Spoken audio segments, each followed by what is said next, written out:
क्योंकि भारतीय जनता पार्टी ने भी बहुत वादे करे हैं इस बार एमसीडी के इलेक्शनों में। अगर आप देखेंगे तो इतने ज्यादा वादे किए हैं कि शायद उन्हें भी समझ आ गया है कि दिल्ली की जनता को अगर काम या उनका वोट लेना है तो आपको काम से जीतना पड़ेगा, आपको काम के वादे करने पड़ेंगे, आपको सर्विसेज जनता को देनी पड़ेगी, जनता के बीच में जाना पड़ेगा।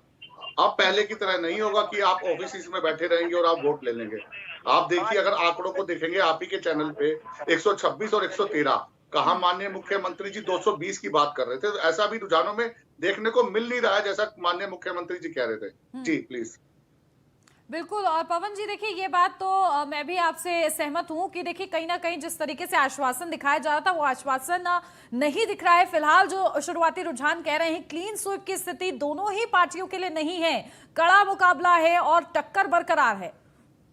जी बिल्कुल ठीक है, आपके सामने ही आंकड़े चल रहे हैं। आंकड़ों के हिसाब से चले और भारतीय जनता और पार्टी और आम आदमी पार्टी के हिसाब से चले तो आम आदमी पार्टी के जो माननीय मुख्यमंत्री जी, अगर उनके वादों की बात करूं विधानसभा की, तो उन्होंने भी पुराने वादे भी पूरे नहीं किए। तो जनता के बीच में ये भी कहीं मैसेज था कि नए स्कूल ना बनाना, नए कॉलेज ना बनाना, नए हॉस्पिटल ना बनाना, वो बातें भी थी कि भाई इन्होंने पुराने वादे नहीं पूरे किए। और दूसरा क्या था कि इनके सत्येंद्र जैन जो मंत्री थे वो उनकी वीडियो वायरल होना, फिर उसके बाद इनके जो विधायक थे अखिलेश त्रिपाठी, उनके तरफ से रिश्तेदार पैसे ले रहे हैं। तो कहीं ना कहीं इनकी वजह से भी पार्टी की छवि को बड़ा नुकसान हुआ, जिस वजह से जो 220 की वो बात कह रहे थे आज 120 के आसपास घूम रहे हैं। जी बिल्कुल। देखिए लेकिन कहीं ना कहीं बीजेपी के लिए भी बड़ा कड़ा चैलेंज है कि कहीं उनके कूड़े के पहाड़ पर झाड़ू ना चल जाए। ये लगातार असमंजस की स्थिति बनी हुई है। 15 साल से रहने के बाद अगर ये प्रदर्शन है कि आम आदमी पार्टी इतनी टक्कर दे रही है तो कहीं ना कहीं उसकी वजह समझने की भी जरूरत है बीजेपी को। जी बिल्कुल, उसका सबसे बड़ा रीजन ये भी है कि जहां पर आपके स्टैंडिंग गवर्नमेंट होती है, दिल्ली सीएम जो होते हैं उनके विधायक होते हैं, वो लोगों को सर्विसेज देते हैं, लोगों के साथ उनका जनसंबंध बढ़ जाता है, लोगों की मतलब कार्यकर्ता लोग बढ़ जाते हैं।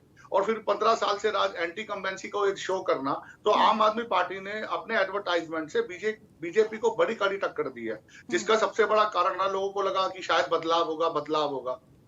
ये सबसे, और दूसरा सबसे बड़ा कारण है आम आदमी पार्टी की सीटें प्लस होने का कि वोटिंग जो है रेशो सिर्फ 50% का हुआ है। अगर तो ये वोटिंग रेशो 70 या 75% पे जाता तो ये आंकड़े ऑपोजिट होते, क्योंकि बीजेपी का जो वोट बैंक है मिडिल क्लास, हायर क्लास, उससे ऊपर की कैटेगरी, वो वोट बैंक ज्यादा है। और अगर आप आम आदमी पार्टी का वोट बैंक देखेंगे तो निचले स्तर का आदमी, झुग्गी झोपड़ी, स्लम,